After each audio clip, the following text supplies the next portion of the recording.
kuliah. Sebelum kuliah saya sampaikan juga pengumuman bahwa untuk tes yang kedua, coba kita rencanakan hari Selasa ya. Hari Selasa minggu depan, harusnya sekarang.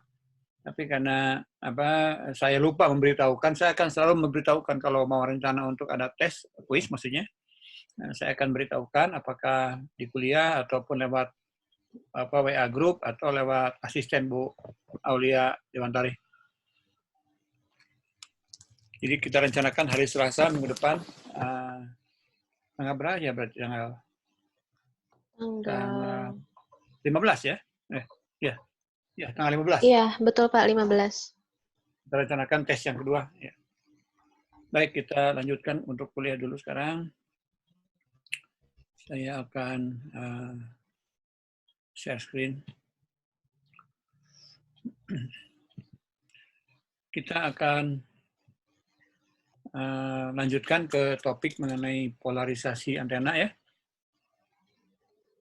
Karena terakhir kita kemarin kuliah hari Selasa sampai di sini, rumus transmisi phase atau menghitung rumusan Patlos kalau kondisinya menggunakan antena isotropis yang ditempatkan pada ruangan yang tanpa hambatan, tanpa obstacle, tanpa halangan. Nah, sekarang kita lanjut ke polarisasi antena. Jadi polarisasi antena itu kenapa perlu diperhatikan? Karena tentu dalam gelombang elektromagnetik, gelombang elektromagnetik itu juga memiliki polarisasi, artinya boleh didefinisikan merupakan arah getaran dari gelombang. Karena gelombang elektromagnetik itu memiliki komponen medan listrik E dan juga memiliki komponen medan magnet H. Jadi kita harus dan antara medan listrik E dan medan magnet H itu akan terjadi suatu proses di mana orientasinya itu satu sama lain berkaitan untuk membentuk arah perambatan gelombangnya atau vektor pointingnya P. Jadi vektor pointing P kita tahu merupakan perkalian vektor antara vektor E dan vektor H. Nah, sekarang kita harus memahami jenis antena juga ada yang berbentuk panjang, kawat, ada juga yang berbentuk bidang, misalnya antena reflektor, parabola, dan lain-lain. Nah, kita untuk memahami hal tersebut harus memahami juga bagaimana polarisasi dari gelombang didefinisikan. Baik, polarisasi gelombang itu secara konvensi, secara perjanjian dalam referensi, karena kita bisa menurunkan medan, kalau medan E diketahui, kemudian kita juga mengetahui arah rambat gelombangnya, medan vektor pointingnya kemana, gitu, maka medan magnet H-nya sudah memiliki keterikatan, gitu. Tidak bisa sembarangan kita definisikan. Artinya apa? Artinya kita tidak perlu mendefinisikan polarisasi terhadap semua komponen medannya, gitu. Jadi kalau salah satu kita ketahui, maka komponen medan sesuai dengan vektor pointing yang kita ketahui arahnya kemana merambatnya, itu bisa kita tentukan arahnya. Sudah pasti arahnya begitu. Nah, secara konvensi polarisasi gelombang itu direferensikan kepada medan listrik ya. Jadi medan polarisasi gelombang itu direferensikan atau referensi polarisasinya kepada medan listriknya. Gitu. Jadi kalau medan listriknya vertikal misalnya, sudah tentu medan magnetnya akan horizontal. Karena medan listrik akan selalu tegak lurus kepada medan magnet. Gitu. Tapi kita menyebutnya, karena gelombang itu tidak mungkin terpisah, jadi gelombang elektromagnetik itu akan selalu bersama-sama antara E dan H, maka kita cukup menyebut salah satu saja. Dan secara referensi kita menyebutnya adalah medan E yang kita pakai sebagai arah atau orientasi dari polarisasi gelombang. Baik, setelah kita memahami, kita fokus kepada medan E saja sebagai referensi polarisasi gelombang. Kita memiliki beberapa jenis polarisasi ya. Nah, ini ada 3 yang ditunjukkan di sini, yaitu linear, kemudian sirkuler, kemudian eliptis. Nah, ini sebetulnya ketiga-tiganya juga bisa diturunkan dan merupakan penurunan formulasi yang satu bisa merupakan bentuk khusus dari yang lain. Jadi kalau kita membuat suatu rumusan matematika dari polarisasi gelombang elips misalnya, nah maka dengan melihat koefisien-koefisien dari rumusan persamaan elips tersebut, kita bisa membuat kondisi khusus gitu. Jadi kapan dia bersifat elips, kapan dia bersifat polarisasi sirkuler, dan ketika apa gelombang tersebut akan bersifat sebagai polarisasi linear. Jadi ketiga-tiga jenis polarisasi ini bisa dibangun oleh satu general formula, satu rumus umum, di mana nanti apakah ke linear, ke sirkuler, dan ke elips bergantung kepada koefisien-koefisien. Sebagaimana halnya kita tahu dalam matematik, persamaan lingkaran, persamaan elips, persamaan garis lurus itu bisa kita turunkan dari rumus umum. Nah, nanti kita tinggal melihat koefisien-koefisien ya biasa gitu dalam dua dimensi kan menggunakan variabel x dan y, sumbu datarnya x, sumbu tegaknya y. Nah, jadi persamaan elips, lingkaran, dan garis itu kita bisa manage dalam bidang xy. Nah, kalau koefisien-koefisien x-nya atau x kuadratnya atau y-nya atau y kuadratnya kita tentukan sedemikian sehingga nanti persamaan yang diperoleh bisa berupa elips atau lingkaran atau garis lurus linear. Baik, nah kemudian kalau persamaan lingkaran, karena gelombang itu, dalam persamaan linear dulu ya, supaya ada gambaran lebih jelas. Ini kalau kita gambarkan, kalau kita lihat gambar ini, jadi misalnya kita punya arah gelombang yang kita ketahui merambatnya ke arah sumbu jet, yaitu dari dinding, dari layar komputer ini mengarah ke kita nih, ke depan. Maju mendekati kita gitu. Kita sebut sumbu jet di situ misalnya. Maka arah ke sini berarti kita definisikan sebagai arah dari vector pointing, dari perambatan gelombang P. Nah, sumbu X-nya kita gambarkan sumbu yang ke kanan dan sumbu Y-nya ke atas. Nah, untuk memperoleh hasil vector pointing ke arah sumbu jet, nah kita di sini bisa saja mendefinisikan polarisasi gelombang medan listriknya kemana. Nah, ada dua kemungkinan di sini. Kemungkinannya medan listriknya ke arah X positif di sini. Kemudian medan magnetnya tentu di sini di sumbu X atau di titik origin, di titik 0, harus ke arah sumbu Y positif medan magnetnya. Karena kita harus memahami bahwa perkalian vektor antara E ke sumbu X positif dengan vektor magnet H ke atas, maka hasil putaran dari vektor X ke vektor Y akan menghasilkan vektor Z. Gitu, seperti itu.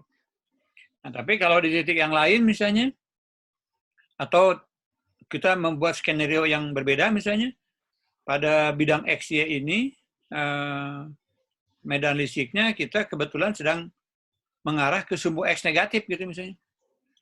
X negatif, nah medan listrik yang mengarah ke sumbu X negatif pada bidang XY, dia akan berpasangan dengan medan magnet yang mengarah kepada sumbu Y negatif. Karena perkalian vektor dari komponen EX ketika EX-nya ke kiri negatif, itu supaya menghasilkan medan elektromagnetik vektor pointingnya P-nya ke arah sumbu J ke sini, dia harus dikalikan secara vektor dengan sumbu Y negatif, medan H-nya. Gitu. Seperti itu ya. Kemudian notasi ini, notasi ada lingkaran atau ada tanda silang, itu sebetulnya supaya kita memahami, melihat dari apakah gelombang elektromagnetik itu mendekati kita pada bidang XY ini mengarah ke kita, atau pada bidang XY ini gelombang elektromagnetiknya, vektor pointingnya menembus ke dinding komputer, ke dinding ke layar gitu ya, menjauh. Nah, ini notasinya kalau bulat begini, berarti kita gelombang mendekat ke kita. Kalau untuk menuliskan notasi simbol dari gelombang yang menembus ke arah screen komputer, ke dalam gitu, berarti kita menggunakannya dengan cross. Gitu. Ya, kita lanjutkan dengan polarisasi lingkaran. Nah, polarisasi lingkaran itu Kalau digambarkan gerakan dari gelombangnya, ya memang berputar secara tetap amplitudenya. Jadi ini kalau dilihat spring atau pegas ini dari arah kita, dari sini, dari sumbu jet ini ke sana, ini ada penampang yang berbentuk lingkaran. Ini gambar di sebelah kanan ini, ya. Gitu. Nah ini tentu kalau lingkaran seperti ini, medan E dan medan H akan selalu berubah-ubah sesuai dengan posisi sumbu jetnya. Ketika pada bidang XY atau pada jet sama dengan 0, dia ada di posisi mana, kemudian seiring dengan dia merambat ke depan, mendekat ke kita ini, ke sumbu jet sini, nah dia akan berputar gitu, akan bergeser. Tapi putaran medan listrik E itu akan selalu diikuti dengan putaran medan listrik H, medan magnet H, supaya nanti hasil perkalian vektornya tetap akan menunjukkan arah perambatan gelombangnya.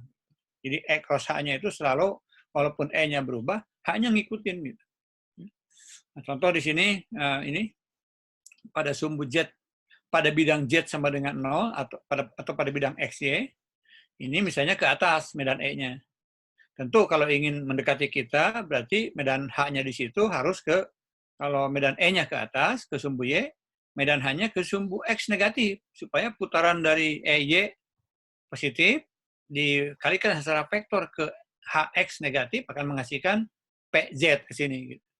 Ini mungkin sama dengan waktu kemarin di tes yang pertama saya ngecek cara menuliskan persamaan gelombang kan. Itu juga menyangkut perkalian vektor antara E dan H. Nah kemudian kalau E-nya ini udah maju ke depan misalnya, ini kemudian E-nya nyerong ke sini gitu.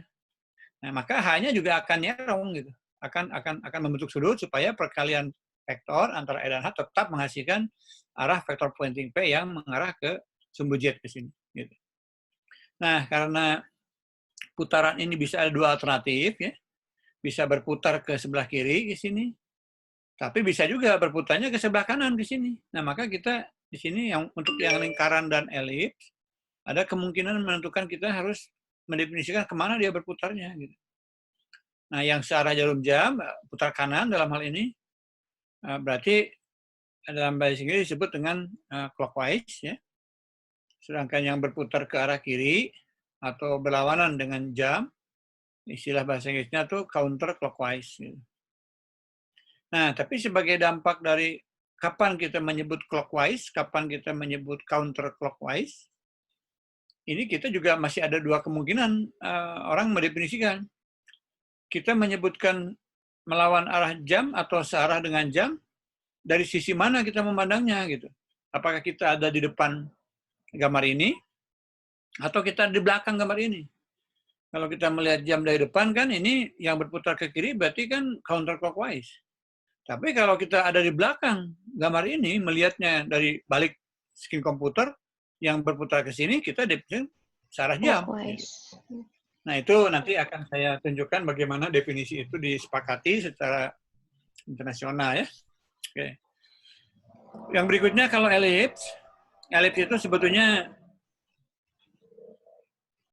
wah di luar ada suara motor lewat, cukup signifikan nggak kedengaran sama mahasiswa? Sedikit terdengar Pak. Nggak kedengaran Pak kalau saya. Agak bagus ini mic. Kalau mikrofonnya unidireksional berarti bisa paling tidak memitigasi sebagian dari noise yang berasal dari arah yang bukan dioptimalkan gitu ya. Oke, baik. Tadi saya sampai di elips, ya. Nah, untuk elips ini sama dengan lingkaran, hanya saja ketika dia berputar sambil merambat ke arah sumbu jet ke sini, ini amplitudenya berubah. Kalau tadi yang lingkaran itu, ini amplitudenya tidak berubah, tetap aja gitu. Baik E maupun H, dua-duanya tetap, sehingga energinya konstan. Menjaga energi konstan, karena E dan H-nya konstan. Nah, yang elips juga di sini, bedanya dengan lingkaran, elips itu berputarnya itu ke depan, sambil maju secara arah propagasi, medan E-nya itu berubah arah, dan juga berubah itunya, magnitudenya. Gitu. Jadi kalau ini sumbu Y, misalkan dia di bidang XY, atau ketika jet sama dengan 0, dia tinggi, Nah, sambil maju ke arah kita ke depan, E-nya berputar ke kiri di sini. Nah, ketika sampai di putaran yang tegak lurus kepada bidang X, ketika dia berada pada Z sama dengan 0, ketika pada Z yang ada nilainya ke depan di sini, dia persis horizontal misalkan di sini. Tapi selain dari arahnya berubah dari vertikal ke horizontal, magnitudenya juga mengecil. Nah, itu elips. Gitu. Nah, pertanyaannya, apakah kondisi elips seperti ini energinya berubah-ubah? Menurut Anda gimana? Anda menebak? Coba, apakah ketika dia medan E maju ke arah sumbu Z ke sini, saya katakan tadi maksimumnya misalkan di Z sama dengan 0. Ketika Z-nya misalkan ada di lambda per 4 ke depan ke sini, kan dia medan E-nya kan jadi horizontal nih, dan kecil. Nanti begitu melebihi dari seperempat lambda, dia ke bawah arahnya membesar lagi. Gitu. Nah pertanyaannya, apakah kondisi begini energinya juga berubah-ubah? Coba ditebak dulu. Ada mesti nebak nggak? Kalau lingkaran kan jelas tetap kan, karena dia hanya berputar arah, secara magnitudenya tetap. Gitu. Nah elip ini berubah magnitudenya. Gimana? Berubah kayaknya. Berubah, Pak. Ini ya memang kalau dilihat dari medan E-nya berubah. Nah, tapi ini sebetulnya akan dibarengi dengan medan H juga yang berubah. Nah, perubahan medan H akan berkebalikan dengan perubahan medan E. Jadi kalau medan listriknya ketika di Z sama dengan 0 dia maksimum, tinggi, besar, medan H-nya sih kecil. Nah, kemudian ketika maju, gelombangnya melaju ke depan, Z-nya menjadi tidak 0, menjadi ada nilainya, medan E-nya minimum di sini. Nah, medan H-nya maksimum di sini. Gitu. Jadi dia akan seperti itu. Artinya nanti secara total, karena rumusan daya atau rumusan energi itu merupakan perkalian antara E dan H, nilai skalarnya kan, kalau besarnya daya, nilai skalarnya. Kalau arah, vektornya. Gitu. Nah, karena ketika E besar, H-nya kecil, ketika E-nya kecil, H-nya besar, energi keseluruhannya konstan. Gitu. Sama saja dengan yang ini. Gitu. Ya, seperti itu. Nah, kenapa saya bisa mengatakan demikian? Karena ya hubungan antara E dan H kan dihubungkan oleh impedansi, kan? Yang satu dikalikan dengan Z, yang satu dibagi dengan Z. Gitu. Jadi ini karena E-nya besar, H-nya kecil, E-nya kecil, H-nya besar. Secara keseluruhan perkalian E dan H akan menghasilkan nilai yang konstan. Itu penjelasannya ya. Sekarang saya katakan tadi ketiga jenis polarisasi ini kalau diturunkan matematiknya merupakan satu penurunan rumus yang sama. Nah sehingga saya mohon mahasiswa bisa mengingat-ingat kembali bagaimana di kalkulus, di matematik kita merumuskan equation dari lingkaran, kemudian equation dari elips, dan tentu kalau persamaan garis linier kan mudah sekali ya. Gitu. Nah kita sekarang memodekan begini antara EX dengan EY, ini bukan ER ini EX ini. Antara EX dengan EY kita jadikan komponen yang saling merupakan fungsi vektor komponen vektor maksudnya bisa kita proyeksikan. Kalau kita punya vektor Z, misalkan dia bisa dibagi ke komponen EY dan komponen EX gitu. Nah ini satu hal yang kemudian karena nanti dia berbentuk elips atau berbentuk lingkaran itu selain dari diatur oleh perbedaan amplitude di sini E juga akan dipengaruhi oleh beda pasa ya karena vektor kan ada pasanya pasor kan menjumlahkan vektor yang E-nya sama kalau pasanya beda itu juga hasilnya bisa berlainan gitu ini. Jadi bentuk umumnya begini EX-nya kita sebut sebagai ini E1 sinus omega T kurangi beta Z, Y-nya sebut E2 sinus omega T kurang beta Z tambah delta supaya kita bisa punya kesempatan melihat vektor kalau dia berbeda pasanya. Arah vektor diatur oleh delta ini, kemana arahnya. Baik, nah kita kalau menjumlahkan nanti E totalnya merupakan penjumlahan dari komponen E ke arah X dan komponen E ke arah Y. Gitu. Nanti juga H juga sama, medan H juga sama, bisa kita pecah menjadi komponen HX dan HY. Nah, kita menjumlahkan nanti vektor. Baik, nah ini kita berangkat dari elips. Karena apa? Elips itu bentuk umum. Kalau kita memiliki bentuk E1 dan E2 sebarang, gitu ya, kemudian pasa delta juga sebarang, kita jumlahkan ini, nah ini kemungkinan ya secara rumus umumnya bisa elips gitu. Nanti kalau dia kapan dia berbentuk lingkaran, kapan dia berbentuk linear, tergantung kepada kondisi khusus gitu dari komponen EX dan komponen EY dan komponen pasanya. Nah, kalau kita berangkat dari secara umum saja, kita bebaskan saja E1, E2 bebas. Nah, ini kalau kita atur antara EX dan EY, ya, misalkan ini mungkin walaupun saya bacakan kan tidak akan menambah pengertian, kecuali kalau Anda bisa kalau lupa ya buka lagi di matematika tentang persamaan kuadrat atau persamaan elips atau persamaan lingkaran ya. Nah, ini saya jelaskan aja. Kalau bentuk umumnya begini, jadi kalau antara komponen X dan EY dijumlahkan secara vektor, kita akan mendapatkan kondisi ini persamaan umumnya ini. X kuadrat kurangi BEX EY tambah C kali EY kuadrat sama dengan sinus kuadrat dari sinus delta kuadrat. Nah, kalau kita ini dengan mengatur E1 atau E2 di persamaan komponen vektornya, kita ambil sebagai A-nya ini seperti X1 kuadrat, B-nya ini, C-nya ini, nah, maka kita dapatkan persamaan bintang 2 ini. Ini kan persamaan umum elips ini. Gitu. Ini persamaan umum dari elips. Ada komponen X kuadrat, ada komponen Y kuadrat, ada komponen XY. Nah, tergantung berapa nilai A, B, dan C di sini. Kemudian juga ini, sin delta kuadrat merupakan konstantanya. Nah, ingat ini kalau supaya ada bayangan, kalau persamaan lingkaran dengan jari-jari satu kan, X kuadrat tambah Y kuadrat sama dengan R kuadrat kan.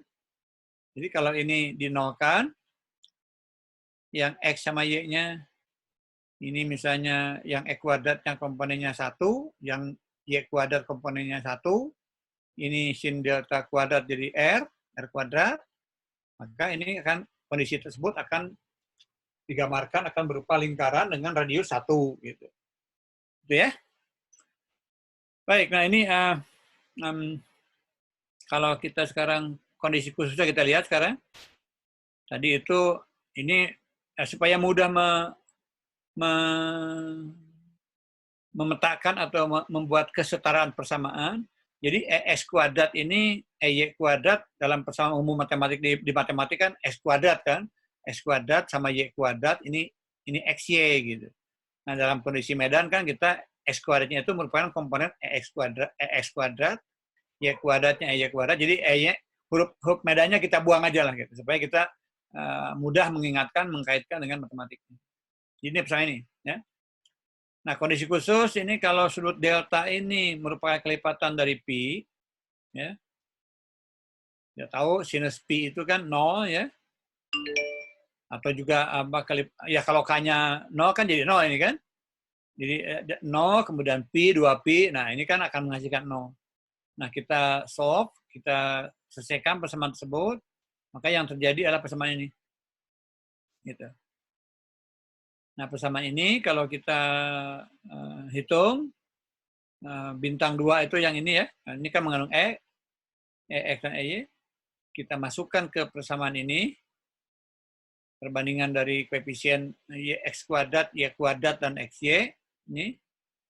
Nah, maka kita akan menghasilkan dalam kondisi ini, kalau deltanya kelipatan dari pi, kita akan menghasilkan bentuk hanya ini, hanya X dan Y yang keluar.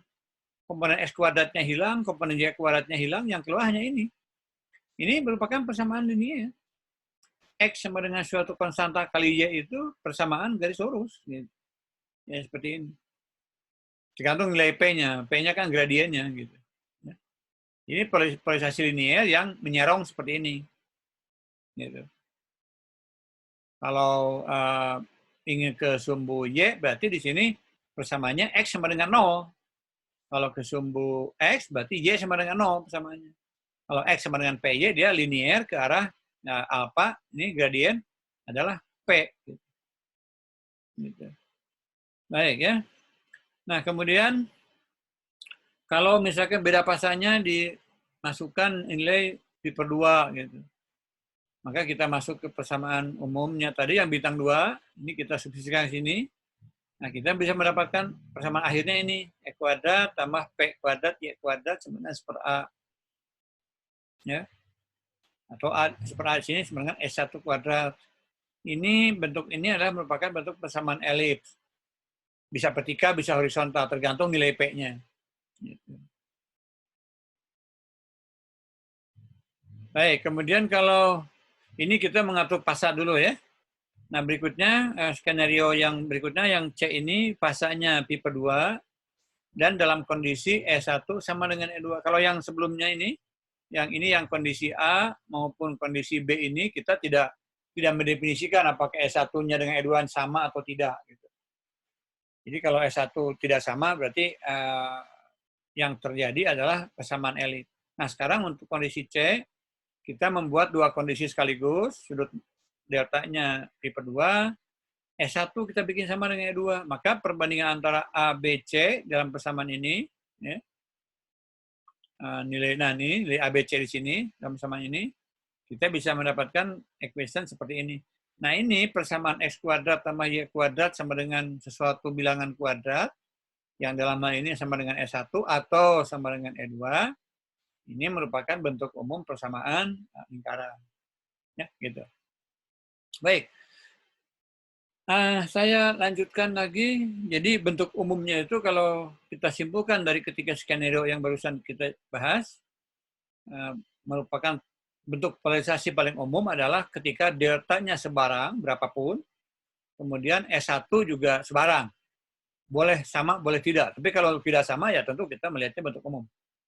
Jadi kapan dia menghasilkan linear, kapan dia menghasilkan lingkaran, itu adalah suatu kondisi khusus. Nah, ini kembali ke tadi waktu membahas polarisasi lingkaran dan elip karena menyangkut arah, dan arahnya itu apakah dia ke kiri atau ke kanan, kita sebut clockwise dan counterclockwise. Tapi saya katakan kan clockwise dari mana dilihatnya? Apa dari depan, dari belakang? Nah, ini juga memang kalau kita lihat tidak konsisten juga. Ada beberapa orang yang mungkin atau kelompok institusi yang memang tidak bersepakat, bukan tidak bersepakat, artinya ada definisi yang berubah gitu. Ya. Ini kondisi polarisasinya ada di kolom pertama, kemudian di awal-awal dulu mengenai keilmuan ini definisi klasiknya, ini kapan dia right hand, kapan dia left hand. Ya, kalau kondisi E-nya searah jarum jam, gelombang mendekat, artinya dari screen komputer ke arah kita. Kalau E berlawanan jarum jam, gelombangnya menjauh, menembus screen komputer. Kemudian E berlawanan jarum jam atau counterclockwise, gelombangnya mendekat. E searah jarum jam, gelombang menjauh. Nah, ini definisinya seperti ini. Ya. Saya kira ini hanya untuk saya memperkenalkan bahwa ya tergantung kepada definisi yang digunakan. Apakah secara klasik atau internasional radio ini, IRE. Nah, tapi kita mungkin yang paling mudah, yang paling aman kita ya definisi umum aja lah. Ya. Definisi umum itu di sini kalau E searah jarum jam, gelombangnya mendekat, itu left hand disebutnya. Berarti melihatnya dari arah belakang. Kemudian E berlawanan jarum jam, gelombangnya menjauh, di sini disebut left hand juga. Ya. Ya, left hand juga. Kemudian kalau E berlawanan jarum jam, gelombang mendekat disebut right hand. Gitu. Sama dengan gelombang yang searah jarum jam, ketika dia menjauh, itu right hand. Ini aja mungkin yang jadi patokan. Baik, nah ini kaitannya dengan penerimaan energi atau daya, ya, untuk kaitannya dengan polarisasi. Ini kita supaya memudahkan, kita harus mendefinisikan polarization loss factor. Artinya dalam kaitannya dengan daya penerimaan antena itu akan punya kemampuan seberapa besar atau seberapa efisien dalam menerima gelombang sebagai dampak dari polarisasi gelombang itu sendiri.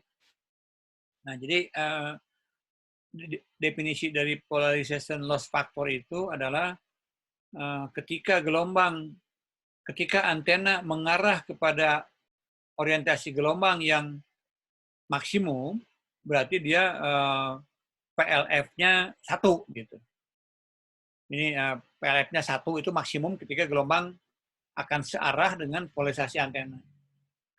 Kalau polarisasi antena tegak lurus kepada polarisasi gelombang, maka dia PLF-nya akan menghasilkan nilai 0. Karena di sini PLF didefinisikan sebagai kosinus kuadrat dari sudut psi. Nah, digambarkan seperti ini. Jadi kalau polarisasi gelombang medan E-nya ke atas vertikal, antenanya misalnya tidak vertikal, membentuk sudut psi. Kalau vertikal kan antenanya kan berarti psi-nya 0 kan? Cos 0 kuadrat kan 1. Jadi PLF itu ini agak aneh karena kalau diterjemahkan polarization loss factor, jadi faktor kehilangan polarisasi gitu. Nah ini justru kebalikan itunya. Kalau dia searah dengan medan, maka PLF-nya itu 1 gitu. Artinya maksimum dia menerima. Nah kalau dia tegak lurus, kosinus 90 derajat kan 0. Jadi PLF-nya 0. Jadi PLF itu menunjukkan persentase daya yang diserap atau yang diterima secara efektif gitu oleh antena. Ya, kalau misalkan dia menurut psi, berarti kosinus psi dikuadratkan. Karena E dan H kan daya itu E kuadrat atau E kali H. Gitu. Ya, ini perkalian vektor antara vektor E dan vektor H. Baik, yang ditekankan lagi sekali lagi ini PLF itu mengesankan bahwa dia seolah kita melihat loss faktornya gitu. Padahal PLF itu justru daya tangkapnya sebetulnya gitu. PLF itu. Ya, gitu. Baik, sampai di situ ada pertanyaan, silakan. Karena kita akan masuk ke topik berikutnya yaitu dipol pendek.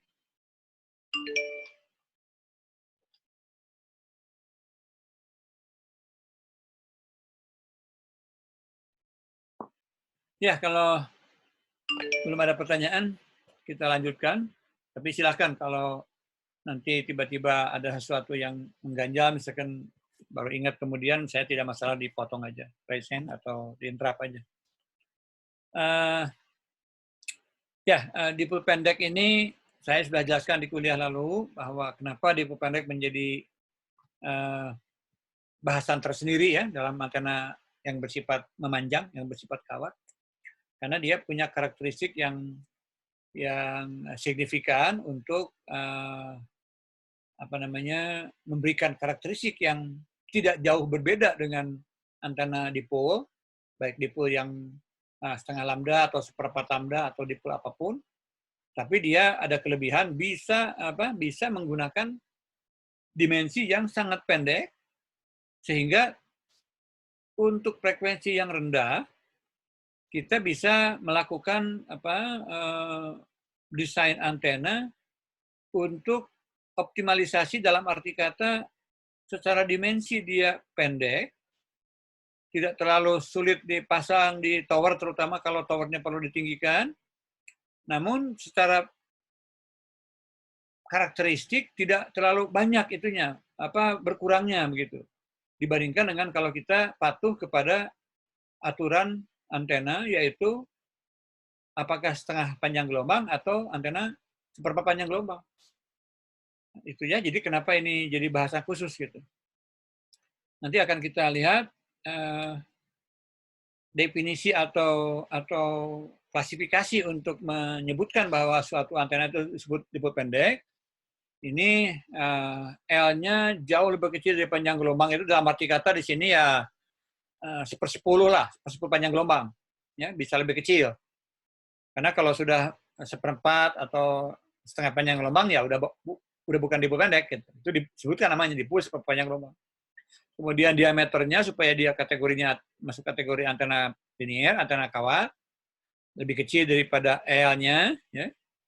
Kalau sama dengan L-nya kan jadi square kan. Nah, kemudian juga lebih kecil dari 1/10, ini lambda ini ya. D-nya itu lebih kecil dari L itu maksudnya 1/10 L gitu. Jadi perbandingan antara panjangnya L dengan diameternya kawat ini maksimum 1/10-nya gitu, 0,1-nya.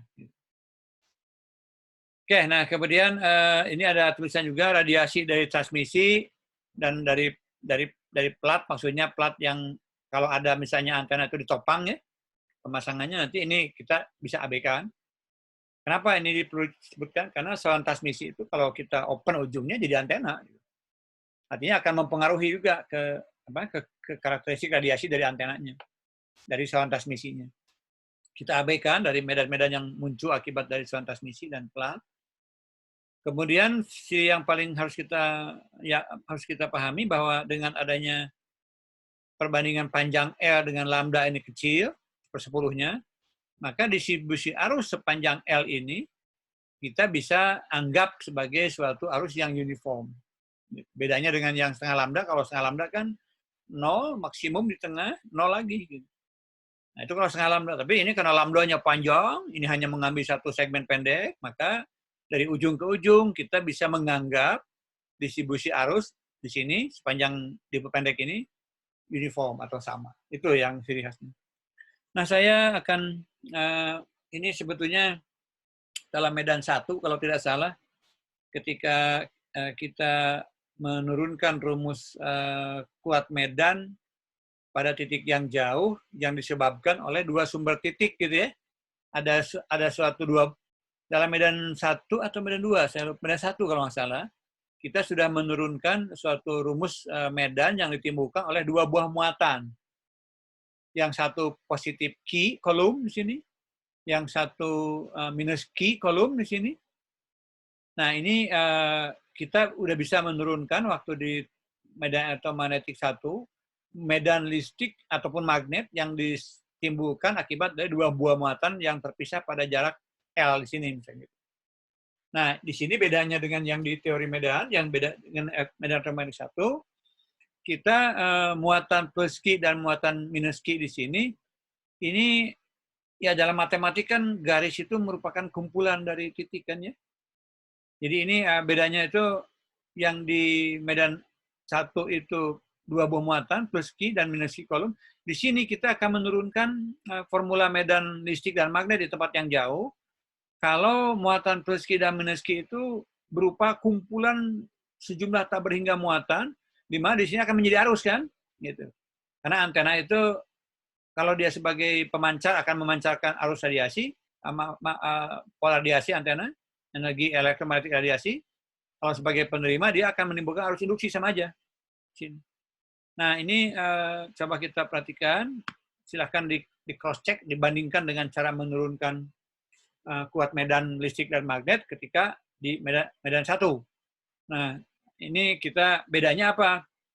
Bedanya kita menggunakan rapat arus di sini, bukan merupakan muatan. Kalau di medan 1 kita di sini yang diintegrakan adalah muatannya gitu, plus Q dan minus Q.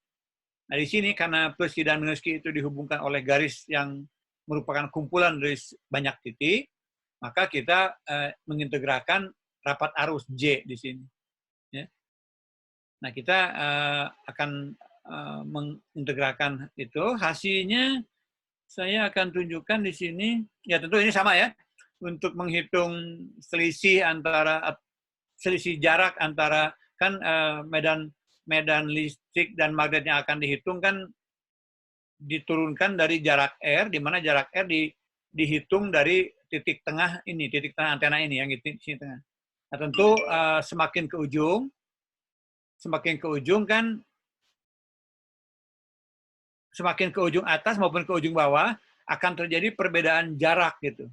Jadi pengaruh dari kumpulan muatan atau distribusi arus di sini semakin ke ujung atas berarti memendek dibandingkan dengan jarak R ini. Sedangkan semakin ke ujung bawah akan semakin memanjang. Ini kan perbedaannya L/2 kali cos theta gitu. Nah, ini theta didefinisikan pada titik di mana kita akan menghitung medan gitu. Kalau kita di atas di sini berarti tetanya 0. Kalau kita tegak lurus kepada antena di samping kanan berarti tetanya pi/2. Kalau di ujung bawah sini berarti tetanya pi. Makanya tetanya dibiarkan sebagai variabel di sini. Ini, ya. Nah, terus yang kedua, karena distribusi arus tadi dalam sepanjang dipel pendek ini dianggap uniform, maka kita distribusi arusnya dianggap konstan I0 gitu, yang diintegralkan. Nanti kalau kita membuat lagi hal serupa untuk dipel setengah lambda, maka I0 di sini diganti oleh I sama dengan I0. Nah, fungsi ini apa? Fungsi yang setengah lambda itu. Bisa kosinus, bisa sinus itu. Ya. Tapi di sini khusus untuk dipel pendek, I yang ada di seluruh panjang antena ini, garis ini, kita sebut I0 saja gitu. Dianggap uniform tadi itu. Oke. Nah, ini kita integralkan ya. Kemudian jarak S1-nya ini yang dekat, yang mendekat ke titik observasi adalah R dikurangi L per 2 cos theta. Sedangkan jarak dari ujung bawah yang memanjang ini adalah R tambah L per 2 cos theta. Nah, yang dari tengah berarti kita sebut sebagai R. Gitu. Nah, itu yang kita jadikan integral. Saya tidak akan membacakan bagaimana proses integral ini terjadi ya. Hanya pemahaman kita harus benar ketika kita mendapatkan hasil akhir. Ini kan dengan menghitung hubungan antara E dan H dari menggunakan Maxwell atau langsung juga bisa menggunakan Z ya, impedansi dari media. Karena E dan H itu dihubungkan atau ya kaitannya dengan impedansi dari medium. Nah, kita hasilnya saya akan tunjukkan di sini bahwa ternyata kalau kita menggunakan sistem koordinat bola, yaitu komponen R, komponen theta, dan komponen P, ini kita bisa menghasilkan ini. Ya, kita lihat juga di sini hanya E-nya saja kita integralkan, karena H-nya nanti bisa kita langsung adopsi di saat kita udah berhasil menghasilkan integral. Jadi kalau udah ketemu nilai E-nya, ya, mendapatkan nilai H-nya, baik besarnya maupun arahnya, kita sudah terikat dengan hukum faktor pointing. Jadi E dan H sudah ada keterikatan. Nah, sekarang kita lihat saja ER menghasilkan nilai ini, kemudian E theta yang ini, kemudian E komponen P yang ini. Nah, kita teruskan. Kita teruskan ER itu seperti apa. Nah, di sini hasil akhirnya, setelah diintegralkan, komponen ER ini ditunjukkan dalam persamaan 26 ini. Nah, kita perhatikan di sini ya, bahwa I0-nya konstan, kemudian L cos theta itu merupakan jarak yang tadi memberikan selisih dari titik tengah ke titik ujung. Kemudian E pangkat J omega T dikurangi R per C itu adalah fasanya ini, fasa dan frekuensinya. Nah, komponen yang menentukan besaran dari ER di sini ada kuantitas yang ditulis sebagai 1 dibagi CR kuadrat ditambah 1 dibagi J omega R pangkat 3. Ingat, dalam konteks menurunkan medan jauh seperti ini bilangan R ini akan sangat besar dibandingkan dengan bilangan L ini. Kalau L kan dipel pendek ya 1/10 panjang gelombang maksimum atau lebih kecil. Nah, sedangkan R di sini mungkin ribuan atau jutaan panjang gelombang. Ini bilangan ini harus kita pahami. Nah, sehingga dalam memahami konteks ini, di sini ada kuantitas yang R kuadrat dan R pangkat 3. Jadi kalau R-nya jauh lebih tinggi dari nilai L ataupun nilai panjang gelombang, bilangan ini akan sangat kecil. Apalagi bilangan ini, R pangkat 3. Ya. Itu untuk komponen E ke arah R. Berikutnya komponen E ke arah theta. Komponen E ke arah theta, di sini kita melihat ada 3 komposisi. Ini bilangan ini sudah saya sebut tadi ya. Arus uniform, kemudian ini L sin theta, selisih jarak, ini fasanya. Nah, di sini kalau kita lihat tuh, kuantitas pertama, di sini ada J omega dibagi C kuadrat R di sini. Kemudian kuantitas yang di tengah ini ada komponen R kuadrat, super R kuadrat. Kemungkinan di sebelah kanan ada R pangkat 2 juga. Nah, artinya kalau kita bandingkan, angka ini kalau kita substitusikan dengan angka-angka yang diketahui nilainya, maka kuantitas yang paling kiri pertama ini akan jauh signifikan dibandingkan dengan kuantitas yang kedua dan ketiga. Karena kalau R-nya misalkan kita anggap 10 km atau 10 pangkat 4 meter, berarti ini di bawah penyebut ada bilangan 10 pangkat 4. Nah, yang ini dalam penyebut ada bilangan 10 pangkat 8. 10 pangkat 4 kalau dijumlahkan dengan 10 pangkat 8 dalam penyebut, ini juga 10 pangkat 8, itu menjadi sifatnya minor. Ya. 1/10.000 ditambah 1/100 juta. Ini, pangkat 8. Itu kalau dalam konteks kita menjumlahkan bilangan, ini akan sangat minor dan ini relatif terhadap term yang pertama ini. Gitu. Nah, sehingga kesimpulannya kita nanti akan melihat bahwa nilai E theta akan didominasi oleh term pertama ini. Gitu. Ya, cara multiplier begitu. Kemudian H-nya ini kalau mau dicari ya tinggal pakai Maxwell aja. Karena kita sudah, ini kan kemungkinan besar diabaikan nih. Yang komponen ER, karena ini ada R pangkat 2 dan R pangkat 3, kemungkinan ini akan nilainya akan sangat kecil.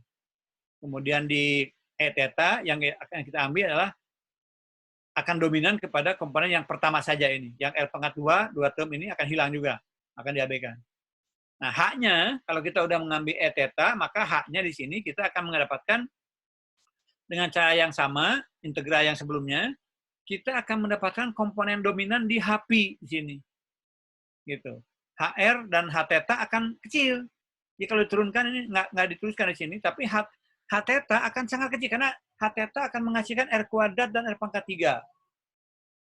Nah, komponen H yang akan dominan adalah komponen H yang ini. Ini juga sama nih, H theta, HP, H theta-nya akan terabaikan, HP-nya ada dua komponen.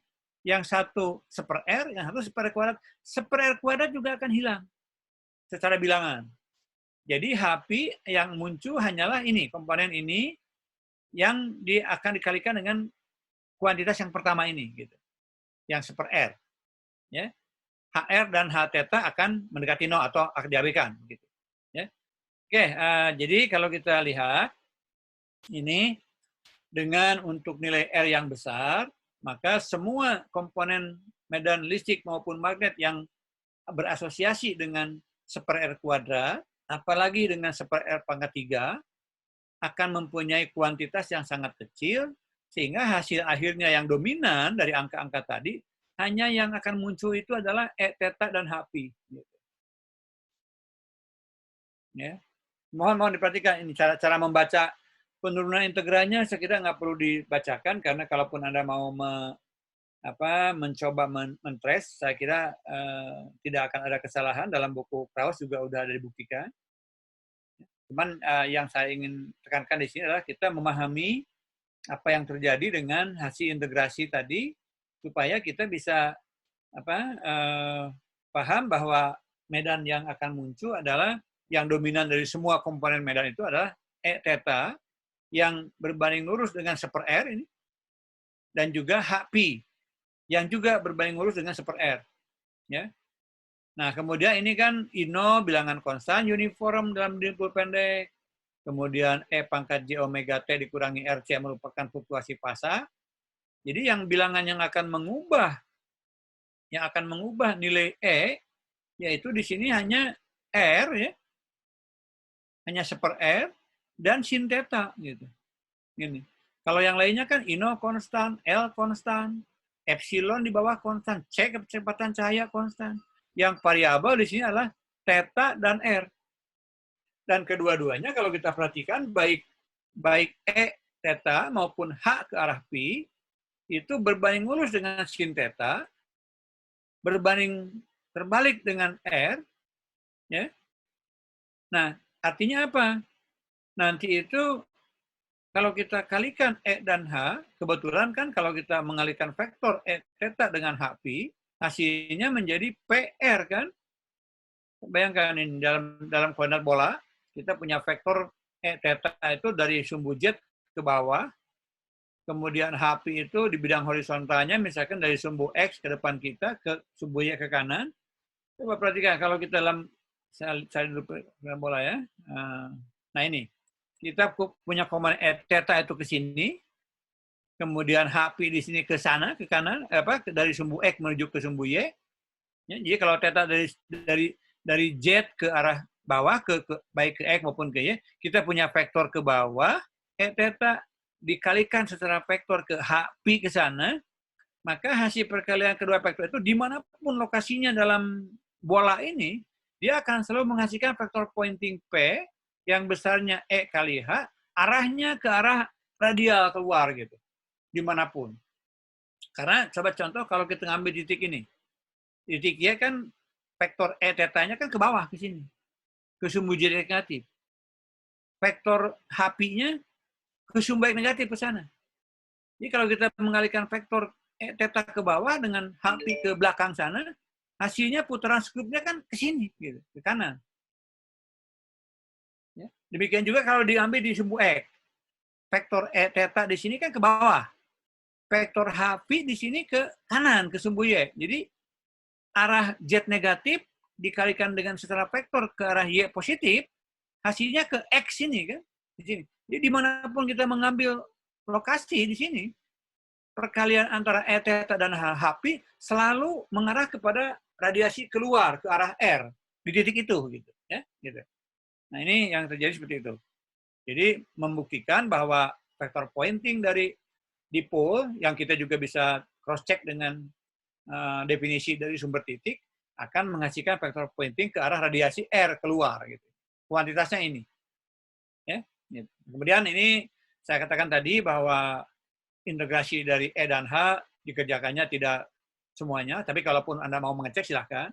Tapi kita bisa tangkap di ujung bahwa hubungan antara E dan H tentu akan dihubungkan oleh Z, gitu, ini yang 120 pi atau 377 ohm. Oke, saya mengambil napas dulu supaya Anda juga bisa mencerna. Nah, kalau ada yang ditanyakan silakan, saya beri kesempatan dulu.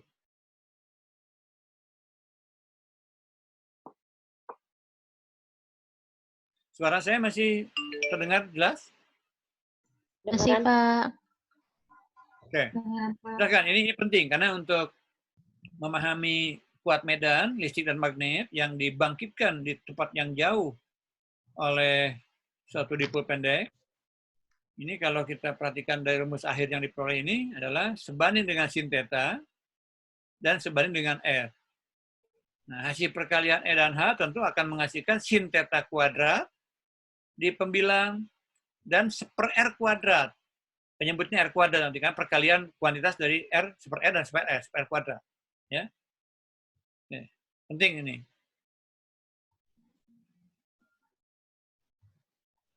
Oke, kalau belum ada yang bertanya, mudah-mudahan bertanyanya bukan karena tidak ngerti, mudah-mudahan karena bisa ngikutin ya, sehingga tidak perlu menanyakan. Kita lanjutkan lagi. Ini kita melihat untuk beberapa kondisi ya, untuk frekuensi rendah misalnya, atau omega mendekati 0. Di sini disebut dengan kondisi kuasi stasioner. Kita tadi kan sudah mengabaikan komponen ER, kemudian kita juga mengabaikan komponen H theta, kita juga mengabaikan komponen EP, kemudian kita juga mengabaikan komponen H theta, gitu. Nah ini kalau kita omega mendekati 0, coba kita mundur lagi ke belakang untuk yang masih mengandung nilai omega ya. Nah kalau omeganya kecil sekali, artinya pada frekuensi rendah, kita juga harus melihat apa yang terjadi. Nah ini kan tadi untuk frekuensi tinggi yang biasa kita gunakan dalam antena propagasi ya, megahertz atau gigahertz, jelas kan omeganya kan tinggi. Maka kita tidak melihat omeganya berapa dengan faktor R saja, R kuadrat dan R pangkat, ya ini ada R pangkat 2, kemudian di medan H tadi ada, mana tadi? Ada yang R pangkat 3 kan ya? Nah ini, ya maaf, di medan E komponen R.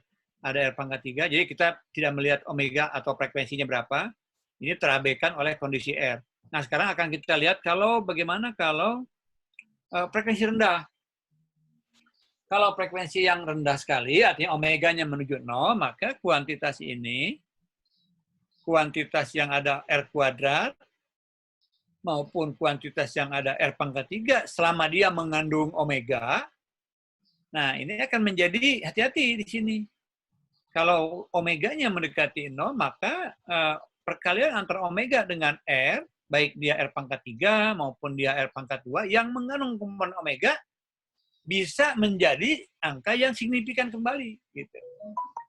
Ya.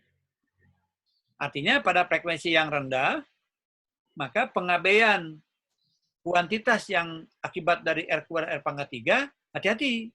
Karena perkalian angka yang sangat besar dari R pangkat 2 dan R pangkat 3, kalau dikalikan dengan omega yang angkanya kecil, bisa menjadi angka yang signifikan lagi. Seperti kan? Seperti suatu bilangan, gimana ini R pangkat 2-nya bilangan yang sangat besar, tapi omeganya kecil. Nah, ini menjadi dominan lagi. Sehingga kita di sini, untuk frekuensi rendah, kita juga harus memperhitungkan kontribusi dari komponen E yang hasil dari omega yang sangat rendah itu kalau diambil limitnya, ini, ya, nilai ini kan mendekati, maaf, harus dilihat berapa perkalian antara omega yang kecil tadi mendekati 0 dengan R kuadrat. Gitu. Ya, sehingga kita akan menghasilkan angka yang juga harus diperhatikan, yaitu komponen ER dengan kuantitas ini menjadi angka yang bisa berarti, bisa signifikan. Komponen E theta juga di sini ya, menjadi ini. Ya. Komponen HP juga menjadi ini. Gitu. Jadi kesimpulannya apa? Pada frekuensi rendah, medan ini hanya ada di dekat antena saja. Gitu. Jadi untuk yang jauh ke antena terbunuh oleh super R kuadrat atau terbunuh oleh super R pangkat 3. Tapi kalau untuk frekuensi rendah itu yang R-nya kecil dengan adanya kontribusi omega yang kecil, maka angka ini menjadi dominan. Gitu. Jadi komponen ER, jadi gini, kesimpulannya kalau kita menganggap ini, nah dipol ini sebagai seperti ini, kalau dikerjakan pada frekuensi yang rendah, maka di sekitar ini ada komponen ER, komponen E theta, komponen EP. Kemudian komponen H. Tadi yang dominan itu kan HP ya, ada di sini. Nah, tapi kalau untuk yang jauh, nah, R-nya besar, nah ini yang dekat tadi akan terbunuh. Gitu. Ya. Jadi tergantung kita nanti menggunakan antena ini apakah untuk komunikasi atau untuk aplikasi lain yang memerlukan pengamatan pada medan dekat. Contoh misalkan ground penetrating radar. Ya kita kembali lagi ke definisi daerah antena kan. Ada daerah Fraunhofer, ada daerah antena, ada daerah medan jauh. Nah itu kaitannya dengan medan-medan yang akan dibangkitkan oleh radiator antena sebagai radiator ini. Gitu. Baik, itu yang harus juga dijelaskan. Ini slide ini menunjukkan kita mesti ada kehati-hatian mendefinisikan medan E yang dibangkitkan oleh antena. Ketika frekuensi rendah, kondisi jauh. Ketika frekuensi rendah, kondisi dekat. Ketika frekuensi tinggi, kondisi jauh. Dan frekuensi tinggi, kondisi dekat. Ini medan-medannya seperti itu. Ya. Oke, saya waktu itu akan janji punya utang untuk waktu bicara aperture, kalau nggak salah, saya coba mundur ya. Kalau nggak salah waktu bicara aperture, nah ini saya waktu itu berhutang untuk, mengambil angka ini. Tahanan radiasi untuk dipol pendek itu 80 pi kuadrat kali L kuadrat bagi lambda kuadrat. Kemudian tahanan radiasi untuk dipol pendek, untuk dipol setengah lambda itu 73 ohm. Ini datangnya dari mana? Nah, sekarang saya akan mulai bayar utang itu. Untuk membuktikannya, dipol pendek dulu lah. Dipol pendek dulu yang nilainya tadi 80 pi kali L kuadrat per lambda kuadrat. Dari mana datangnya? Nah, ini akan saya buktikan sekarang di sini. Nah ini, ya. Jadi untuk membuktikan nilai tahanan panca di pul pendek itu 80 pi kuadrat, L kuadrat dibagi lambda kuadrat. Cara menuliskan L kuadrat dibagi lambda kuadrat, boleh kita ini, subscript ya. Jadi L dibagi lambda kuadrat, ini boleh kita menuliskannya L subscript lambda dikuadratkan. Jadi L dihitung dalam unit lambda, atau L dinormalisir oleh lambda. Gitu. Berapa lambda L itu? Gitu, ya, gitu. Ini kan rumusnya ini, 80 pi kuadrat dikalikan ini. Datangnya dari mana? Ya kita menghitung integral dari daya total ini. Ya. Jadi daya total kalau kita integrasikan dari hasil E dan H, di mana H itu adalah E dibagi Z, sehingga daya total P itu, daya total yang maksudnya bukan daya realnya, daya dari vektor pointingnya, intensitas energinya gitu. E kuadrat dibagi Z atau H kuadrat kali Z. Gitu. Nah ini kalau kita hitung, kalau kita turunkan, kita integralkan ini dari I kuadrat RMS, di mana I kuadrat RMS-nya itu adalah konstan, karena dipol pendek. Rumusnya ini, H-nya. Kemudian beta kita masukkan nilai 2pi per lambda. Maka daya total itu, W di sini adalah ini. Nah kalau kita ekuasikan, I kuadrat kali, ini kan daya totalnya ini kan harus sama dengan hasil perkalian kuadrat dari arus dikalikan dengan tahanan kan, RR, tahanan pancarnya. Gitu. Nah, karena arusnya arus RMS yang dihitung pada daya, RMS itu berarti ya Ino kuadrat dibagi akar 2, Ino bagi akar 2 dikuadratkan di sini. Ya. Maka kita bisa mendapatkan tahanan pancar atau RR ini. Akar mu dibagi epsilon kan ini, 120 pi kan, untuk medium udara atau juga ruang hampa. Nah, kita masukkan nilai ini, maka kita bisa mendapatkan angka ini. Jadi tahanan pancar dari dipol pendek. Ya rumusnya di sini RMS ya kembali lagi, RMS kan walaupun tadi dalam jangka rentang L itu dianggap uniform, tapi rumus aslinya kan tetap aja sinusoidal kan. Cuman untuk sejarah R di sini tidak banyak berubah gitu, atau bisa dianggap konstan gitu. Tapi dalam menghitung rumus konversi dari nilai RMS ke nilai rata-rata kan tetap aja akar 2 gitu. Jadi Ino kuadrat dibagi 2. Maka hasil ini diperoleh dari pembuktian ini gitu, ya. Oke, udah lunas hutang saya mengenai datangnya angka tahanan pancar dipol pendek seperti ini. Nanti kalau satu lagi untuk membuktikan tahanan pancar dipol setengah lambda yang 73 ohm, nanti ketika kita masuk ke topik yang membahas impedansi antena. Nah, kemudian kalau kita perhatikan sekarang, dengan adanya berbagai macam kemungkinan kita mengatur panjangnya dipol pendek, kalau kita membuat sesuai dengan saran yang didefinisikan di awal bahwa dipol pendek itu tidak melebihi 0,1 lambda atau L subscript lambdanya ada di 0,1, maka kalau masuk ke formula ini dengan L subscript lambdanya 0,1 kuadrat kalikan dengan 80 pi kuadrat, tahanan pancar dipol pendek itu ada di sekitar 7,9 ohm. Gitu. Nah, kemudian kalau kita pendekkan lagi 1/100 lambda misalnya L-nya, maka tahanan pancarnya ada di 0,08 ohm, mengecil. Gitu. Nah, ini sebagai kita cross check, kalau kita sekarang memaksakan rumus perhitungan dari tahanan pancar dipol pendek, kita langsung masukkan dengan kondisi yang tidak pendek, artinya setengah lambda kan? Ini. Kalau L-nya setengah lambda, sebetulnya syaratnya nggak dipenuhi. Karena kalau kita menggunakan panjang antena setengah lambda, itu bukan masuk kategori dipol pendek. Gitu. Nah, tapi kalau kita coba paksakan dengan menggunakan rumus untuk dipol pendek kan ini, dengan asumsi distribusi arusnya uniform. Nah, kita paksakan untuk S setengah lambda menggunakan rumus untuk dipol pendek. Nah, maka tahanan pancarnya ini dipol setengah lambda menjadi 197 ohm. Gitu. Ya. Apalagi kalau kita menghitung pasa, misalkan dengan pasanya itu kita masukkan ke rumus yang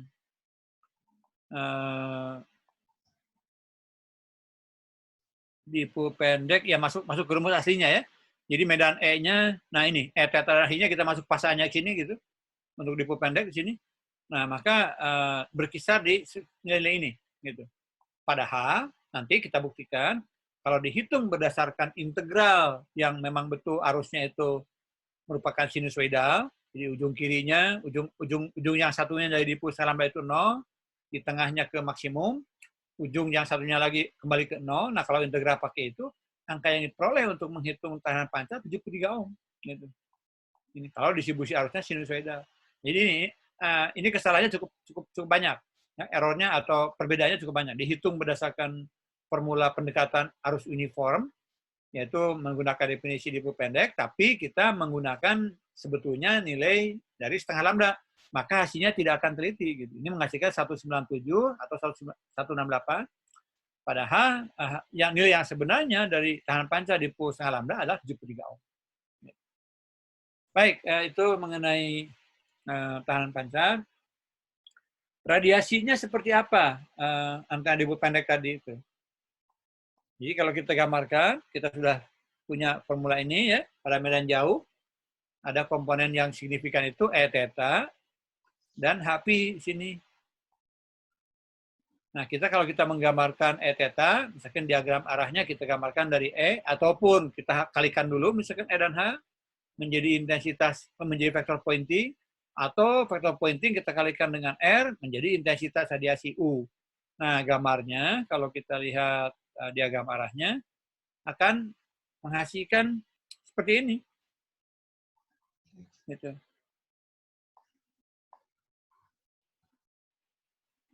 Ya.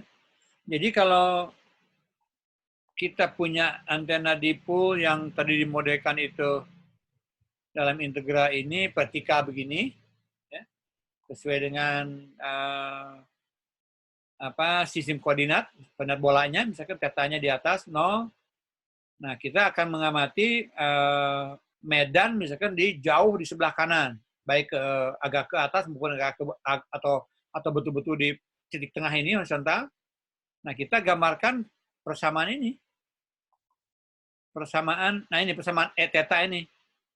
E theta kalau digambarkan pada koordinat bola, nah maka yang terjadi diagram arahnya, kalau vertikal itu yang mana nih? Apakah yang angka 8 berdiri begini atau angka 8 yang tidur? Coba, kalau medan E sebagai fungsi theta dari ini, dari equation yang medan yang dominan, yang E theta ini, kita gambarkan.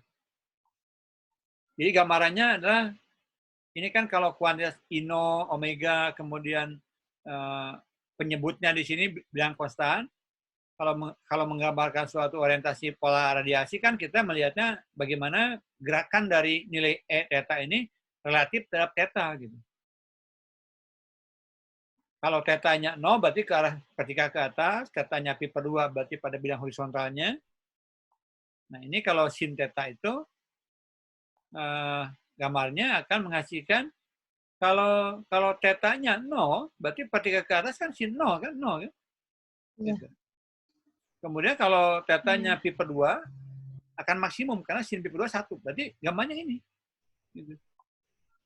Jadi gambar yang tadi itu untuk E, ya, untuk E theta ataupun untuk Hp sama-sama sin theta ini gambarnya. Gitu.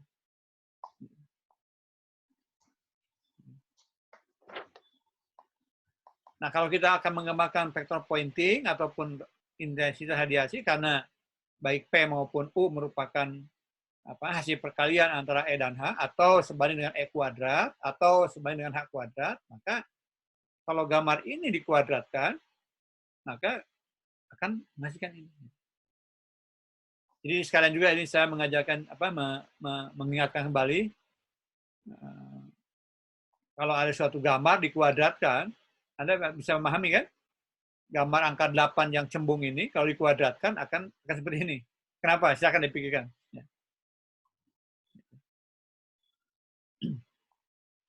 Ya, saya kira itu sampai sini kita sudah membahas tentang dipu pendek, termasuk karakteristiknya, nilai-nilai medan E dan H yang dominan, yang tidak dominan, kemudian diagram arahnya kemana, satu lagi impedansinya sudah dibuktikan, 80 pi kuadrat kali L dalam unit lambda kuadrat, gitu. Ya. Silahkan, nggak usah terburu-buru. Kalau mau ada yang ditanyakan. Saya nanti akan menanyakannya ketika tes, biasanya begini. Anda tidak perlu menghafalkan ini, rumus ini, ya. Tapi Anda bisa pakai gitu. Karena kan apalagi nanti tesnya kan selalu open book ya, karena kita online. Supaya fair semuanya, saya akan memberikan assessment secara semuanya open book sekarang, baik tes, kuis maupun UTS maupun ujian akhir. Untuk ujian open book artinya Anda tidak perlu menghafalkan rumus gitu. Tapi sebaliknya kalau Anda tidak ngerti rumus itu dipakai, walaupun ujian open book, Anda tidak akan bisa mengerjakan soalnya. Jadi saya harapkan di sini pemahaman Anda lebih ke arah menggunakan atau memahami secara konsepnya dari rumus ini, bukan menghafalkan rumusnya gitu.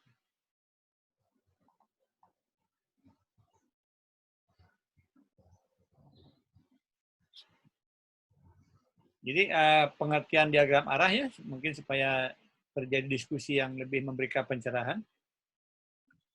Karena dipol yang baik dipol pendek maupun dipol setengah lambda sama aja, radiasinya begini. Kalau saya tanyakan misalkan dipol vertikal ditaruh di suatu tower gitu ya, tower seluler misalkan sekarang kan itu tinggi misalkan di 60 meter gitu.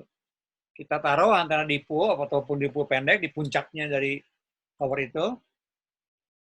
Nah, saya tanyakan berapa medan listrik atau magnet persis di bawahnya gitu. Di bawah di basementnya atau di fondasinya tower antena itu. Kalau di poolnya di atas tower dipasang vertikal. Berapa medan listrik dan magnet di bawah itu, persis di bawahnya gitu. Secara teoritis. Dijawab nggak?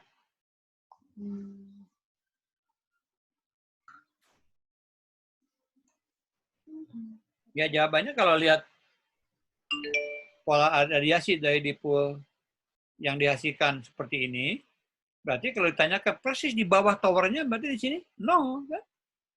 Ya, nggak ada, gitu. Nggak ada sinyal ke situ, gitu. Nggak ada E ataupun H, gitu. Karena apa? Dia terbunuh oleh sin theta. Lokasi di bawah tower itu berarti ketika tetanya pi di situ 180 derajat, berarti sinus pi adalah 0. Nggak ada medan di sini. Gitu. Yang kedua, di mana dia maksimumnya? I/2, Pak.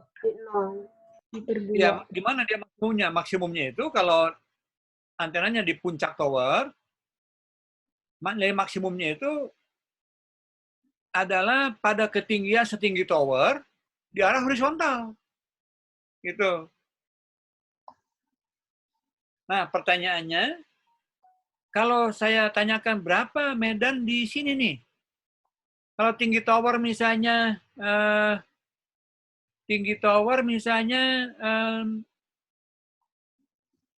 meter atau jangan 3 meter ya. Berapa ya? Misalnya tinggi towernya 30 meter, saya tanyakan pada jarak 40 meter dari kaki tower. Jadi tinggi towernya 30 meter, saya tanyakan berapa medan E pada jarak 40 meter dari kaki tower di sini, berapa? Coba.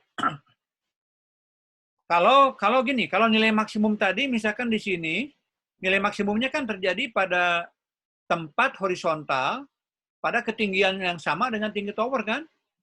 Ya. Di sini. Jadi pada jarak kalau ditanyakan pada jarak 40 meter tapi pada ketinggian sama dengan tinggi tower. berarti dia maksimum. Misalkan 10 miliwatt di sini. 10 miliwatt di sini per meternya, itu E-nya. Kalau di bawah sini berapa? Mbak, ini diskusi yang coba kita mengerti rumus itu. Pertanyaannya ditangkap nggak? Tadi saya katakan kalau di bawah tower, persis, medan listrik magnet akan 0. Karena apa? Dia terbunuh oleh sin theta. Gitu. Tetanya di sini pi. Nah, yang maksimumnya tentu ketika tetanya pi per 2 kan? Sin pi per 2 1. Itu theta pi per 2 itu kalau towernya tingginya 30 meter, artinya pada ketinggian 30 meter, ya kalau jaraknya ke arah horizontalnya tergantung R-nya berapa gitu. R-nya dekat berarti besar, kalau R-nya jauh berarti kecil, karena akan proporsional kepada 1/R kan, E-nya. Nah, kalau saya tanyakan tinggi tower 30 meter, kemudian saya mengukur pada jarak 40 meter horizontal dari tinggi tower, ada angka E sama dengan 10 miliwatt per meter, saya tanyakan berapa nilai E di bawah tanah ini. Pada jarak 40 meter dari tower, dari kaki tower. Berapa coba?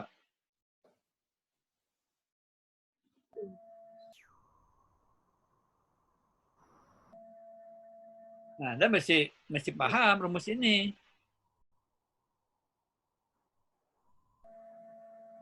Coba. Kenapa saya nanyakan demikian? Karena begini, ini kan yang berpengaruh kepada besarnya E, ada pengaruh theta, sin theta, dan ada pengaruh R, 1/R. Ya. Jadi kalau tetanya bukan maksimum, berarti hitung sin tetanya berapa. Lalu kalau R-nya, ya bergantung kepada jarak berapa. Nah, pertanyaan saya tadi, kalau terukur pada jarak horizontal pada ketinggian 30 meter, ini kan 40 meter ke sini kan, ke kanan kan? Ya jaraknya. Kalau di kaki, kalau di tanahnya, di bawah ketinggian ini, di tanah sini, jaraknya kan ini, diagonal ke sini kan? Jadi akibat jarak ini 40 meter ke sini, jarak yang dari tinggi tower ke arah tanah ke sini, 40 meter di horizontal dari kaki tower, itu 50 meter kan? Karena kalau ini 30, yang ke sini 40, maka yang diagonal ini Pythagoras kan 50 meter. Nah, kalau terukur medan E di horizontal jarak 40 meter 10 milivolt, maka pada jarak yang di bawah tanah ini ada 50 meter, berarti 4/5-nya kan? Akan mengecil, karena jaraknya menjauh dari 40 meter ke 50 meter. Maka akibat dari perubahan jarak, dia akan mengecil E-nya dengan faktor 40/50. Gitu. Itu akibat dari jarak R. Hanya baru kita menghitung efek dari R ini. Gitu. R-nya berubah. Nah, sin theta-nya juga berubah. Karena apa? Kalau kita mengukur dari E yang akibat dari ketinggian tower ini ke sebelah horizontal sejajar dengan tinggi tower, berarti tetanya pi per 2. Ini kan? Tapi kalau kita disuruh menghitung nilai E di bawah titik yang tadi, ini kan tetanya berapa nih? Tetanya dari sumbu Z, 0, pi per 2-nya ke arah horizontalnya. Nah, ke arah yang diagonal ke sini, hitung tetanya berapa dari sini ke sini. Itu dipakai untuk menghitung proporsionalitas kepada sin theta. Gitu. Terikuti nggak? Jadi hati-hati dalam menggunakan rumus ini. Yang akan mengubah nilai E pada suatu lokasi tertentu, di sini, kalau diketahui pada suatu titik, misalkan di horizontal dari ini, sekian, misalkan. Nah, ditanyakan misalkan di bawah sini. Itu ada dua faktor yang akan merubah nilai E, yaitu faktor dari perubahan jarak, asalnya horizontal 40 meter, menjadi diagonal ke sini 50 meter, berubah. Kemudian sudut tetanya, asalnya dia horizontal, di mana tetanya pi per 2, menjadi tetanya naik dari pi per 2 ke berapa? Kalau ini 40, ini 30. Berapa teta ini? Sin tetanya berapa di situ? Paham? Ya. Oke, suara saya masih jelas sekarang. Kedengaran nggak suara saya masih nggak ada gangguan internetnya? Jelas, Pak. Jelas, Pak. Ya, suaranya jelas, tapi penjelasan jelas juga nggak? Sedikit Allah, Pak. Pak. Kalau belum keikuti jangan ragu-ragu, tanya biar dia nanti nggak kelewat gitu. Sebentar saya pasang dulu baterai ya, habis baterai laptopnya.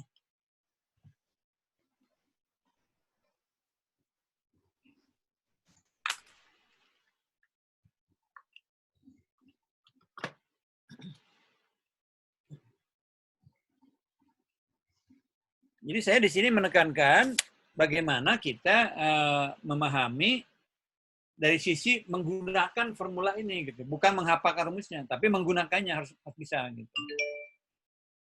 Faktor sin theta dan faktor super R. Ya, biasanya begitu pertanyaan dalam tesnya itu ditanyakan seperti itu. Atau sebaliknya juga bisa aja. Kalau tinggi towernya misalkan di sini 30 meter, kemudian ada pesawat misalkan di sini nih mau landing misalkan kan, pada ketinggian 1 km misalkan di atas tower, dan jaraknya dari tower misalkan pada sekitar 4 km misalkan di sini, dia tingginya 1 km, pesawatnya masih tinggi 1 km, kemudian jaraknya ke antena ini di bandara misalkan sekitar 4 km. Hitung di sini bedanya berapa gitu. Nah, hitungnya gitu. Kita menghitung berapa jarak efektif dari antena ke objek yang sedang melakukan observasi di sini, pesawat lah sini. Kemudian berapa sudut tetanya? Tentu kalau pesawatnya lebih tinggi dari 30 meter, sudut theta mengecil kan? Karena theta dihitung dari ini. Dari sumbu jet ke arah garis yang menghubungkan antara antena dengan titik observasi di sini. Itu dari tetanya mengecil, kurang dari 90 derajat. Kemudian R-nya juga akan mengecil dibandingkan dengan yang horizontal. Karena dia bersifat diagonal atau Pitagorasnya dari tinggi dan jarak horizontalnya gitu. Ya. Oke, saya kira mudah-mudahan bisa dipahami ya cara menghitung atau cara menggunakan formula itu. Ya. Kita masih punya waktu 10 menit lagi. Kita manfaatkan saja kalau tidak ada diskusi tentang karakteristik dipol pendek, kita akan masuk ke topik berikutnya yaitu impedansi antena, yang mana nanti ketika kita menghitung impedansi antena juga akan sama menggunakan konsep integral ya, karena kalau dalam rangkaian listrik kan menghubungkan arus dengan tegangan, kita tidak perlu melakukan integral. Karena kalau dalam rangkaian listrik kita bekerja pada mode rangkaian yang sifatnya LUMP, LUMP. Artinya LUMP itu artinya tidak ada distribusi arus sepanjang rangkaian gitu. Atau arus sepanjang rangkaian dianggap konstan. Kita punya rangkaian misalkan ini kan. Ini ada suatu beban misalkan di sini. Ini saluran transmisi, di mereka rangkaian. Nah, kita menganggap bahwa arus di sepanjang transmisi ini konstan, tidak berubah-ubah nilainya, maka impedansinya tinggal dibagi aja, bahwa arus adalah tegangannya dibagi oleh impedansinya. Nah, dalam konsep antena dan propagasi, kita bekerja bukan pada rangkaian atau pada sirkuit yang bersifat LUMP, tapi bekerja pada sirkuit yang bersifat distributed. Distributed itu artinya baik arus maupun tegangan, karena dia pada frekuensi tinggi itu panjang gelombangnya pendek. Maka kalau kita menggunakan saluran transmisi yang panjangnya melebihi panjang gelombang, tentu kita harus memperhitungkan fluktuasi arus maupun tegangan di sepanjang transmisi ini. Itu bedanya. Kita tidak bekerja pada dalam sirkuit, tapi pada distributed sirkuit. Gitu. Ya. Oke, dengan dasar konsep seperti itu, maka cara menghitung impedansi antena juga itu akan bergantung kepada integral atau interaksi antara arus dan tegangan di suatu titik. Gitu. Ya, itu yang konsep yang harus kita pahami. Kenapa konsep impedansi antena tidak bisa kita langsung hitung beberapa pembagian dari arus dan tegangannya. Gitu. Oke. Nanti kita juga akan melihat yang pertama tadi kita bekerja pada rangkaian listrik yang bersifat distribusi gitu. Yang kedua juga yang harus kita perhatikan karena antena itu, ini kalau gambar antena itu di sini kan, kanan ya, nanti itu akan merupakan titik di mana akan terjadi proses transformasi gelombang dari yang merambat pada saluran transmisi, kemudian di sebelah kanan antena, kalau dia dianggap sebagai pemancar, akan menghasilkan gelombang yang radiasi ke medium udara. Kalau antena ini sebagai penerima, maka antena akan berperan untuk mentransformasikan gelombang elektromagnetik di udara, timbul induksi di antena, dan arus induksi atau tegangan induksinya akan dikirimkan melalui transmisi. Gitu. Nah, ini proses transformasi radiasi di sini dari antena. Sebagaimana halnya waktu kita bicara aperture, ada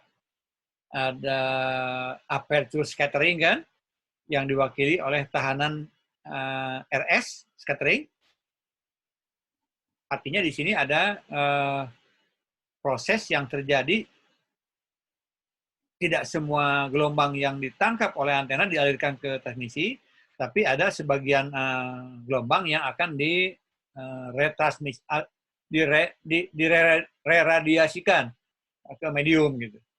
Nah, sehingga akibat dari itu, kalau kita misalkan juga punya benda lain di sini yang punya kemampuan untuk menginduksikan gelombang EM, nah maka induksi dari gelombang EM pada benda di sekitar antena akan memberikan reradiasi lagi. Nah, sehingga dampaknya contoh seperti dalam antena Yagi akan mempengaruhi densitas dari flux E dan H di sekitar antena ini. Nah, itu kalau kita atur sedemikian sehingga interaksi antara flux yang diradiasikan oleh benda sekitar itu menghasilkan superposisi yang konstruktif ke sini, maka kita bisa mendapatkan keuntungan. Tapi kalau interaksi antara objek yang sama-sama punya kemampuan meradiasikan lagi, sehingga flux yang terjadi di antena yang akan kita ambil manfaatnya ke transmisi, terjadi interaksi yang destruktif, maka ya kita mendapat loss, mendapat kerugian di sini gitu. Nah, itu semua juga bisa diwakili oleh impedasi, karena flux kalau diintegralkan kan akan menjadi daya. Nah, kemudian kalau kita melihat secara impedasi juga akibat dari objek yang memancarkan kembali, meradiasikan kembali, bisa kita tinjau dari sudut pandang bagaimana pengaruh flux itu kalau dilihat dari perspektif impedasi antena gitu. Jadi akan mempengaruhi kepada kondisi apakah dia matching secara sendirian tanpa ada objek lain, atau dia matching dengan adanya objek lain, atau sebaliknya objek lain bersifat membuat yang asalnya antena tidak match gitu ya. Nah, itu konsep itu dipahami nanti ada istilah impedasi gandeng. Jadi impedasi sendiri itu kita mengamati impedasi antena ketika dia tidak ada pengaruh. Ketika tidak ada pengaruh dari benda sekitar. Nah, sedangkan impedansi gandeng atau mutual impedance ini kita mengamati ketika ada pengaruh dari benda sekitar, apakah dia pengaruhnya menjadi konstruktif atau destruktif. Ya, itu. Jadi konsepnya itu. Kita akan melihat sekarang bagaimana impedansi antena secara sendirian, dan juga nanti pada kondisi yang ada impedansi mutual atau impedansi gandeng. Baik, kita juga akan lihat di sini sekarang. Kita mengulang lagi konsep dari teorema resiprositas dari antena, maupun dia digunakan sebagai pemancar maupun dia sebagai receiver, tentu harus punya karakteristik yang resipros atau yang simetri. Ini teori ini membuktikan bahwa kalau ada antena sebagai pemancar, di sini membangkitkan tegangan disuplai atau dieksitasi oleh tegangan VA, lalu di jarak tertentu kita bisa mendapatkan induksi arus IA. Nah, maka kalau dipertukarkan VA dipindahkan ke antena yang di penerima, kita kemudian mengukur arus induksi di antena pancar, maka IA di sini akan, kalau PA sama dengan PB, maka otomatis IA akan harus sama dengan IB di sini. Ini rangkaian penggantinya. Gitu. Nah, ini konsep resiprositas ya. Nah, kalau kita udah membuat rangkaian pengganti di sini, tegangan VA menghasilkan arus IB, kemudian tegangan PB di sini menghasilkan arus IA di sini. Nah, ini rangkaian pengganti ya dalam rangkaian listrik kan Thevenin ya, rangkaian pengganti Thevenin ini. Ya. Di mana kita juga mendefinisikan kalau VA dibandingkan dengan IB, ini kita menyebutnya impedasi transfer di sini. ZAB. Kemudian kalau kita VB ini kita bagi dengan IA, ini kita sebut impedasi transfer dari ZBA ini. Jadi tegangan B menimbulkan arus IA, yang atas tegangan PA menghasilkan arus IB. Jadi ZAB dan ZBA itu berupa impedasi transfer bolak-balik gitu. Memancarkan ke kanan, ini menerima dari kanan. Ya ini. Baik, nah ini kita teruskan kalau sudah bisa membuat rangkaian pengganti Thevenin di sini, maka perhitungan arus dan tegangan maupun juga impedasi kita akan bisa menggunakan formula-formula seperti ini. Ya. Baik, sekalian saya ngecek kontrol kualitas mikrofon. Ini kebetulan di rumah saya udah jam 11, samping masjid rumah saya. Di masjid biasa, di masjid di komplek itu suka ada speaker yang dibunyikan menjelang Jumatan. Saya mohon komentar sejauh mana suara speaker masjid masuk ke kalian di Zoom ini. Sedikit terdengar, Pak.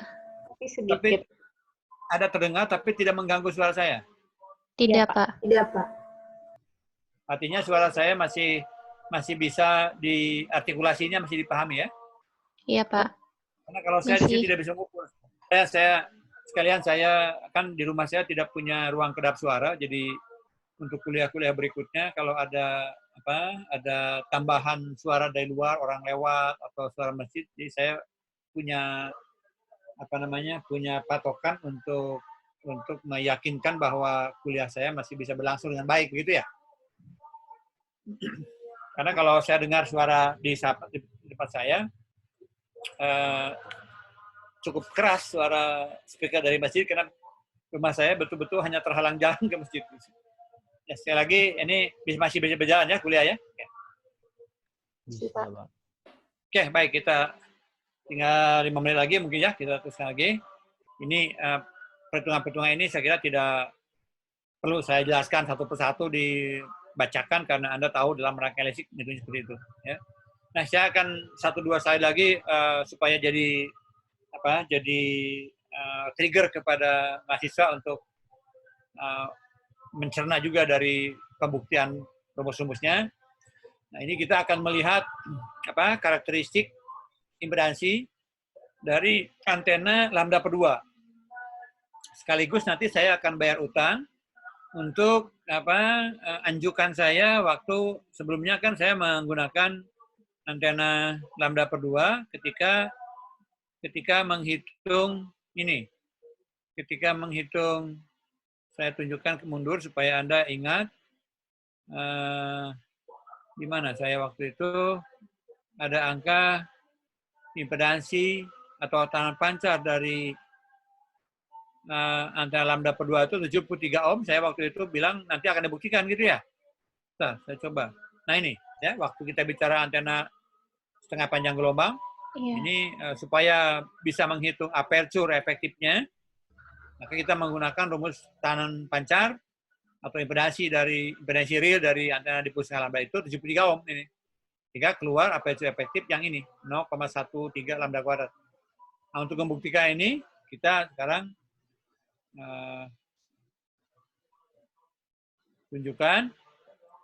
akan ditunjukkan, mungkin nggak bisa tuntas hari ini. Nah, tapi kita lihat sekarang bagaimana kita mengintegrasikan arus yang terdistribusi secara sinusoidal sepanjang antena yang panjangnya setengah wavelength, setengah lambda, gitu ini. Ya. Jadi di sini kita distribusi arusnya kan seperti ini kalau setengah panjang gelombang. Gitu. Nah, kita akan ukur, akan kita lihat hubungan atau interaksi antara V11, ini tegangan 11, dengan arus yang memang bersifat sinusoidal di sini. Gitu. Maka tentu impedans antena, ya kita mesti lihat di mana. Nah, kalau kita ukur di sini, berarti bagaimana dampak dari arus yang sinusoidal. Tentu kan, kalau impedansinya konstan, berarti tegangan juga sinusoidal. Gitu. Nah, ini kita lihat nanti bagaimana menghitungnya.